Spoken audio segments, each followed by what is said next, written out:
Bon, pour l'entretien annuel du vase d'expansion sanitaire, à ne pas confondre avec un vase d'expansion chauffage, très brièvement, quelle est l'utilité et la fonction du vase d'expansion sanitaire? Là, on a un ballon gaz, ça pourrait très bien être un ballon électrique. Le principe, c'est lorsque l'eau, elle chauffe, elle se dilate, elle monte en pression de manière naturelle. Et afin de préserver l'intégrité de la cuve et de ne pas avoir, une soudure qui pète ou le ballon qui se met à exploser sous l'effet de la pression, on va avoir dans un premier temps soit un groupe de sécurité, où là, le cas échéant, on va avoir une soupape sanitaire 7 bars qui va dégorger et qui va permettre de protéger la cuve du ballon. Maintenant, sur certaines installations, on va y ajouter un vase d'expansion sanitaire. En règle générale, on va avoir plutôt tendance à mettre un vase d'expansion sanitaire sur le réseau lorsque, comme ici, on n'a pas d'évacuation. On est au sous-sol, on n'a pas d'évacuation.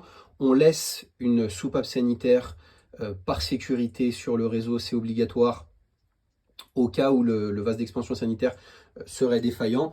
Mais là, le vase d'expansion sanitaire, il va avoir pour objectif d'absorber le surplus de pression lors de la montée en température du ballon. Et il va nous éviter, à la soupape sanitaire ou alors au groupe de sécurité, il va lui éviter de dégorger de l'eau. Alors accessoirement, ça va vous permettre d'économiser un petit peu d'eau tous les jours, mais sa fonction principale, ce sera d'éviter que la soupape sanitaire ne soit sollicitée.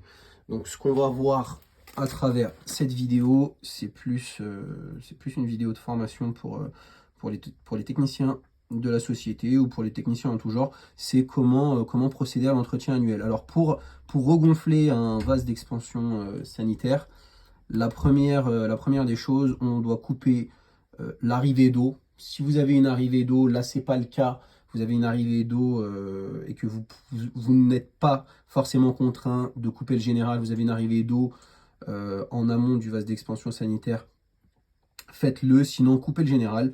Là, le cas échéant, j'ai coupé l'arrivée d'eau au général. On coupe l'arrivée d'eau au général, on vient y mettre un compresseur. Bien important, évitez de mettre des pompes manuelles ou des pompes à pied parce que ça peut passer sur les vases d'expansion chauffage, mais avec un vase d'expansion sanitaire, c'est un petit peu plus compliqué.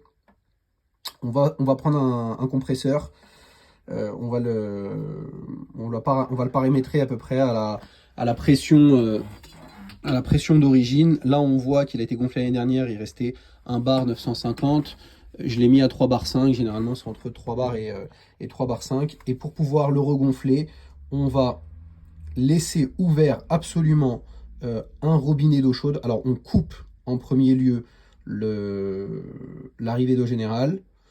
On laisse ouvert impérativement un robinet d'eau. Un robinet d'eau sur la position eau chaude ouvert à fond.